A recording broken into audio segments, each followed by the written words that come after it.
राज्य सारा ए बाबद रेड पूरा प्रक्रिया आरंभ होती 217टी इल्लीगल भाटी जो गुड़िक आइडेंटिफाई होती से सबुगुड़िक रेड करा एवं रेड कर प्रक्रिया भी आरंभ होती पाखापाखि 117 जन लोकंकु एपर्यंत अरेस्ट करा गलानी एवं विभिन्न स्थान रे जहाँ विभिन्न जो पोच इत्यादि अच्छी से सबको नष्ट कराऊँगी एवं आ परवर्ती पर्यायर जो जो जगार इल्लीगल भाटी सबू लगी से भाटी गुड़ी को बुलडोजर द्वारा उड़े दिज्व एक कथा भी आम से प्रावधान भी विभाग तरफ करने निर्देश दि सारी कौन सी भाटी इल्लीगल भाटी रहा एक कथार पूरापूरी आश्वासना आम राज्यवासी को दबाक चाहूँ एवं द्वितीय कथा हूँ आम तुरंत निष्पत्ति भाव में गतकाली आमर एक्साइज सुपरिटेडेंट से थे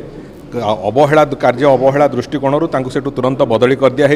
एवं आज तारीख रे सेठी जे सब इन्स्पेक्टर और इन्स्पेक्टर 2 जन एक्साइज रे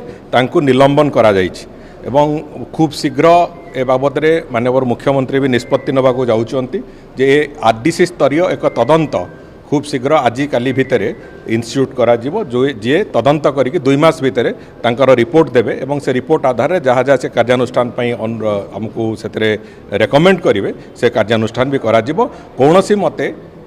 बेआईन मद कारबार को बंद करा जो कथा मु दायित्व नबार प्रथम दिन कहूली आज भी से कथा कहूँ एवं आसंता वर्षे भितर आम जो बेआईन मदर नेटवर्क को पूरा भांगिके चूरमार कर दो।